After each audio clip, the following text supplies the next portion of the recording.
Hey guys, welcome back to Cybertruck One. Been getting a lot of requests for the camper. Everyone's excited for our build, right? Which is going to be a Cybertruck towing a hyper camper that has solar, has batteries, has its own EV charging station. Follow along, go in the comments, look at our other videos for that process and what we've done so far. But for today, we're just going to talk about the camper. This camper is from Australia. It just got here a couple weeks ago. It is the first one in the United States sold to a human being. They've had one or two just for show and stuff like that, but I'm the first customer that got one. We're gonna go through the entire camper from the outside, and then we'll pop it up and then show you the inside. So speaking of that, this vehicle, the trailer itself is 20 feet, 1 inch long, and that's from the tip of the hitch to the back of the tire in the back. It's also about 7'6" or so when it's closed. So when you're driving down the highway, you're about 7'6". That includes, it's actually slightly shorter than that because we don't have the air conditioner on at the moment. And we're not going to be doing it because we're putting solar up there and doing AC a different way. That's for another day. But anyway, long and the short of it, you're about 7'4" or 5", something like that high. It's about 6.5 feet wide. It weighs empty. It's about 4,600 pounds empty and can hold another 800, 900 pounds. I think it's actually more than that. Anyhow, let's check it out. So this camper is also meant for the outback, okay? That's what it was basically designed for. You see you got rock sliders here. I'll show you the hitch. All the components, top of the line. Everything, top of the line. So let's take a look at the hitch. The hitch is a DO 35, basically top of the line hitch. It rotates 360 degrees. Heaven forbid you ever roll the trailer. The vehicle won't roll, but it's capable of going anywhere in the outback, up in the mountains, in Moab, wherever you're going. It has a compartment here in the front. Again, the compartments, the way these are set up right now, we were actually camping for a few days, but we've gotten back and emptied most of it. So when we're all said and done, it may not look exactly like this, but I'm also, you know, if you have a financial portfolio, you want to be diverse. Well, that's the premise of this camper. It's going to be like a bug out vehicle. So we'll have solar, we'll have batteries, we'll have the ability to charge from the Cybertruck to the camper. We have diesel fuel for heating. We have electric for heating.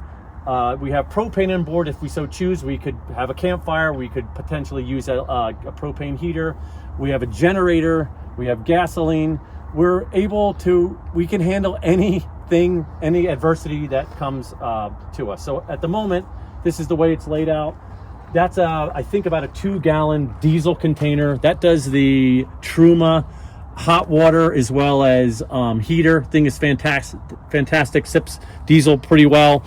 This is what they call a jerry can holder, so we can put more gasoline if we want. You can also put firewood or gasoline or any type of fluid you want to have on the outside of the vehicle here. This is your Jockey Wheel. Everything is really nicely done. Everything is heavy duty and made, and quality is made very well. That's how you pop it down, lock it in. Has a handbrake.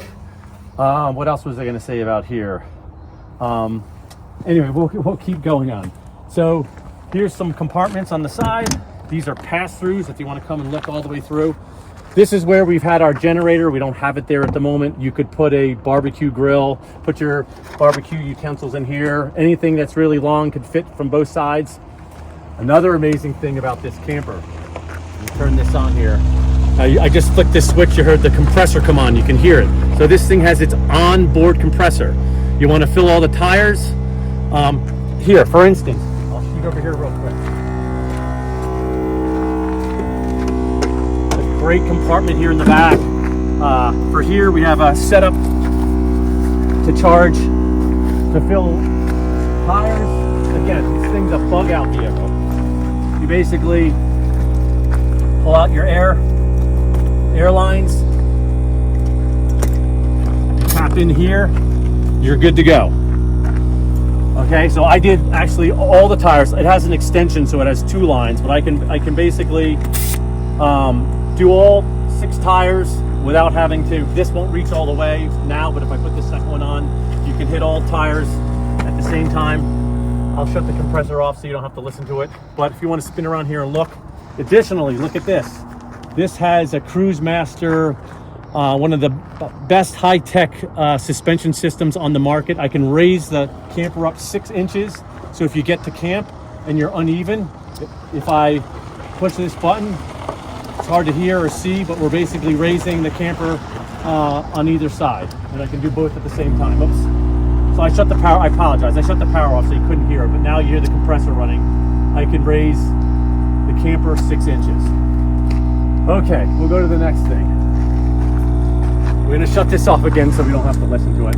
Half the problem right there is I hadn't let the compressor run and filled the vessel, so the pressure's a little low. It's not functioning exactly the way it should, but you get the idea. This is just a little table that folds out when you're cooking meals for breakfast, lunch, and dinner. You can set stuff here. This is the kitchen. I love these doors. Being a retired firefighter, this is like your typical firefighter side of the rig doors. You have a induction cooktop, 2 burners, a sink. You have a little sink here. It's actually pretty cool. It just drops down. This is like old school way of doing things, like being out in nature. This sink here drains to the bottom. You can actually put a bucket underneath, and so when you're leaving, you're not bringing all your gray water with us. You just you dump it where you are, assuming that's legal where you are. Otherwise, you dump it in an appropriate location. You have roll-up doors. This is, again, empty. This was filled with food and things just a few days ago, but we got home. It's cold outside, and so we don't want things freezing. This is just a pop-out compartment here. You can put all kinds of, I guess, spices or whatever, or tall items in the kitchen. Also has these 3, and you'll see this is on the other side as well. Put all your cups, put anything you want in here. It's a lot of space. And this one here is same thing for pots and pans, whatever. We bought some pots and pans that fit in here, and so that stores away nicely. What else on this side? Let's go around to the back. So this was an upgrade on the Hyper Camper. You can get 2 spare tires. You can get a firebox, which is what this is. This is for firewood, I should say. So if you look in here, it has a bottom where I guess the wood chips will fall through, but you can load this up with firewood and go on your merry way for your campfire that night. Again, if you wanted to have 2 spare tires, you could. This is a great little compartment in the back bumper here. Hey guys. No. Okay. All right. So we got interrupted there. The gate's open till 4 o'clock, in case you were wondering. So this compartment here, I'll probably use it for tow straps and things like that. But it's a great little spot here. Space. No space is left wasted here. Again, your spare tire. Here's your locking water fill. We forgot to unlock this, I think, but this is basically your outdoor shower. I don't know if it'll open or not. Oh yeah, I guess it will if I pull it open. So there's your outdoor shower. This here is the filtration area of this camper. Has a dust control system. So you're in the outback in Australia, you're at Burning Man. You flick the switch that's on the side where I was using those air compressor switches to raise the camper up. This will suck in air, pressurize the camper, and prevent dust from coming in. Generally speaking, if you were driving it in, you would turn it on. So if you're rolling into Burning Man, into the dust, you turn it on. If you have the door wide open, it's not typically going to work. But if you had a dust storm and shut the door and turned it on, you could be stopped, and it would keep the dust out. We call this compartment the garage. This is where the battery system currently is. There's a Victron 12-volt multi-plus there. We're going to be converting this to 48-volt. Probably likely have 2 of them, so we can do 2 40-volt charging. Underneath here is where your tanks are. Let me just pull this away here. So this is just access to your tanks. Please forgive me, I forget it's more than 60 gallons of fresh water, but that goes there. Again, all of your Victron stuff are here with easy access. At the moment, this is your Victron. We have 400 amp hours of lithium batteries. Not sure if this is going to stay or not, and whether we're just going to make this a compartment, but we're trying to do close to 30 kilowatt hours, not amp hours, kilowatt hours of lithium batteries, probably up in the front. That hasn't been determined yet, but when it's all said and done, like I said, you're gonna have an EV charging station on here, and you'll be able to charge the Cybertruck or any other vehicle for that matter. Here's some more compartments. We don't even have them fold just yet. And they'll have locking mechanisms. This is nice so that nothing flies open when you're bopping down the road. This is our shore power, 30 amps to the side here if you're camping in an RV park.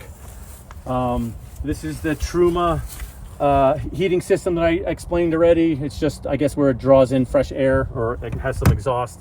And this is the opposite side of, again, we're really empty for the most part right now.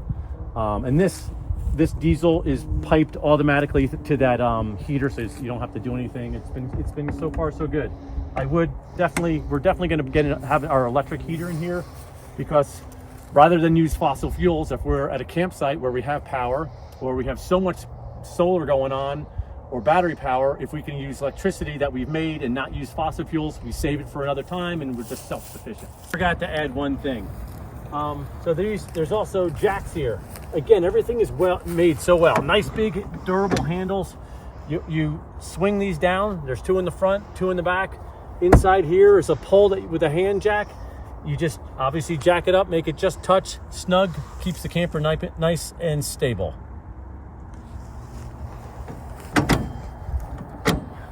So on the roof. At the current moment, there are 350 watt module for a total of 700 watts.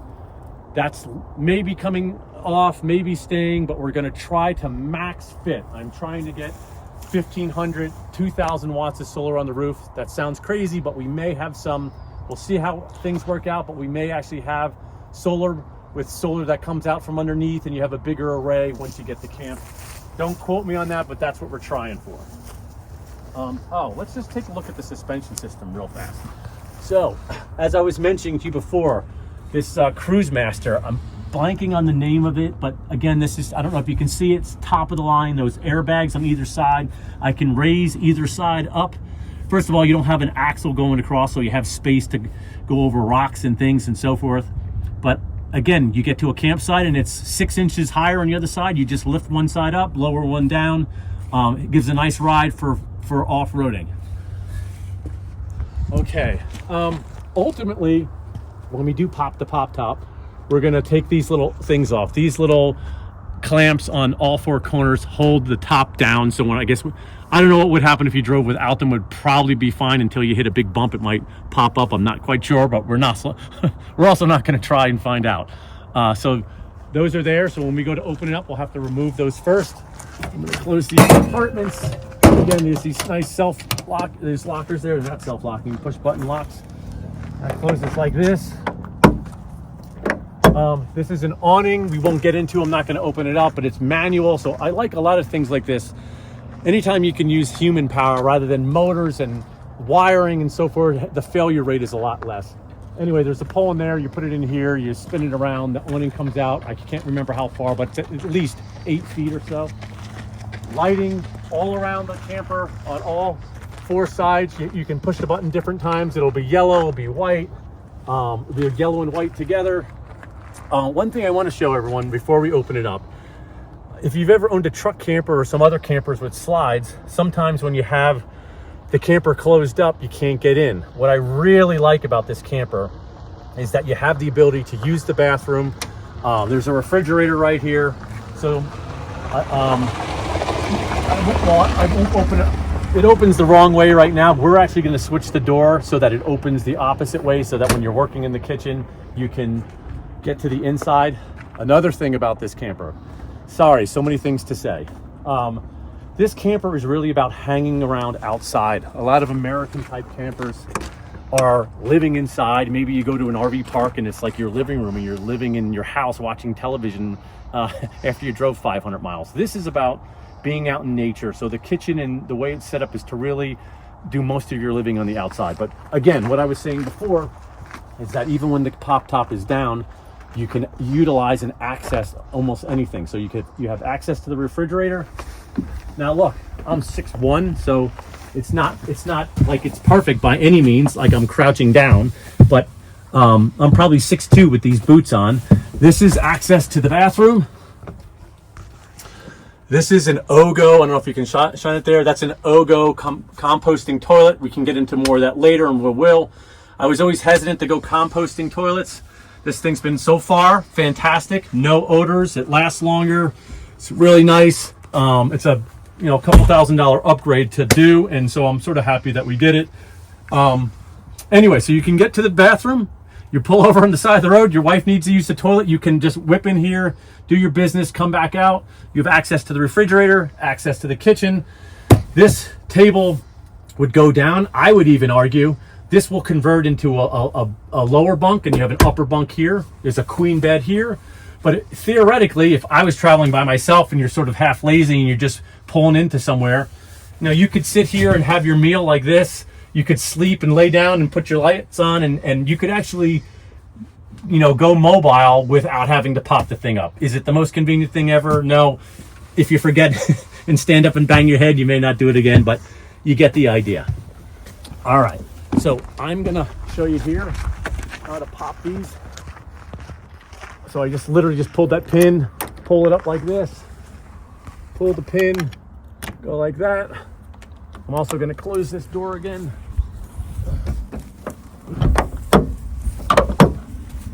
You get two people. This really doesn't take long. You can see I'm whipping through here pretty fast. You can also put these back up here, but I'm just grabbing them so I can go faster and you don't have to wait. We'll do the other one, and I'll show you how to open. I have to make sure we lock that when we're done.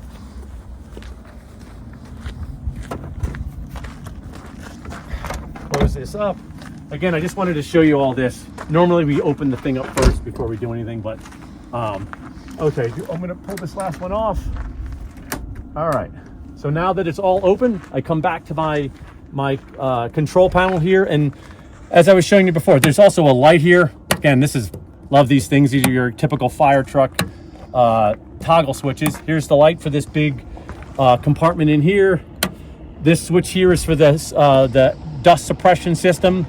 And then, so here it says actuators. And so I'm just gonna push the button up one time. That's it. And it's gonna do it automatically. And it's gonna raise this thing up. And then once it's raised all the way up, again, you can see I'm 6'1" or 2" with these boots. It's gonna raise up to about 10 feet. It takes less than a minute to do so. There's one actuator on either side with those with these spring mechanisms here.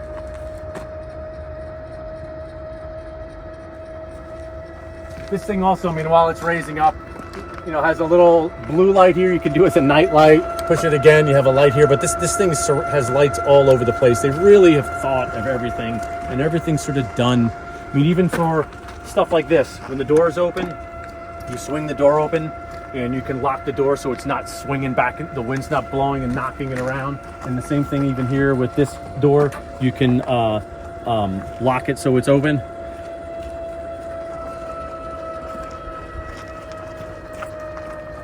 So I don't know how long that took, but I think that was less than a minute. So once it's all up, you're sort of ready to go. We'll go back inside. Here's all the lighting in here. Okay. All right, so hop up inside. So this is a queen size bed. Actually, the bed that came with it, a lot of times RVs, the bed is really horrendous. I would say this is, we probably will keep this. We were thinking about swapping it out with a Tempur-Pedic, but we may keep it. They got lights and things everywhere, USB ports everywhere. They also have the DC, like this is a USB-C, and it also has, I guess that's the DC plug. So even if it's not what you want, you could stick one of those little adapters in there. They're everywhere. On the bed, over here, underneath. Fantastic fan. Not really. It's not really called a Fantastic fan because I know that's a brand, but this is an Australian fan. I can't think of the name of it. Spins around, goes every single direction, is really, really nice. As you can see, there's windows everywhere. These windows take 2 seconds to open. So you can zipper them down like this. And if you're so inclined in the summertime, you'll have a view around 360 all directions. We're actually thinking about making, it doesn't come with it, unfortunately, if Lifestyle Campers is listening, it would be cool to have like a winter window, but I think we're going to buy some plastic, because we've done this with some tenting that we've done that had winter windows. Put the plastic in there, and so that you're not getting air blowing through, but you also have the ability to see out. But we'll see how that goes. That's definitely, we have 100 other things to do. So here's the bunk bed. So this will lift up like this and get out of the way. So two people, this is also, I'll throw this out of the way. So two people can easily sit here. It's pretty comfortable for dinner if you're gonna eat inside. This pops down, slides down. That pad that you just saw also has these nice European style windows that go out. These are so much better. You can get a nice cross ventilation breeze if you're so inclined. There are also compartments everywhere. So come back in here again. In fact, to show this, I think we may have some laundry and stuff in here still. There's 3 of these. They get slightly bigger as they go down. So there's good for what my wife and I were putting our clothing and stuff in here while we traveled. They're pretty big. There's compartments like this everywhere. Anywhere there's a little niche to put something, they've made a compartment space. So there's 2 here. There's actually 1 behind on this side. There's 1 or 2 behind on that side. And so what do we have here? This is what they call, I don't know, it's not tight in here, but I don't know if the camera can go wide enough so that we can see. This is called the ensuite, okay? So you can spin this around, okay? Your bathroom / shower. There's a shower that's right here. The whole bottom of it is a shower basin pan. That is your Ogo composting toilet, as I said. You have a nice little sink that pops down. We're winterized right now, so there's no water in the system anywhere. We are traveling with just a 5-gallon container and making sure no pipes freeze since we're coming through the Rocky Mountains. What else? A great LED lighting system. Here's we didn't show the refrigerator. So there's a nice big fridge. Forgive me. I think it's 100. These damn Australians and their metric system. I have to I think this is 175 liters. I think that's what they said. Whatever the hell that means. But it's pretty good size. That's the refrigerator. That's the freezer side. What else? I think that's basically it for now. Oh, this fan. This is the AC unit was going to go here. Right now we just have this fan. I think we're going to remove this and put a low profile fan so that the solar panels can go over top of it. And I think what we're going to do is either have a split system AC unit that's on the back and pipes through, or something else. We will have AC, but it's going to be done in a different way so that we're eliminating airflow or coefficient of drag on the roof and in keeping space for solar. So come on out here. I think that's basically it.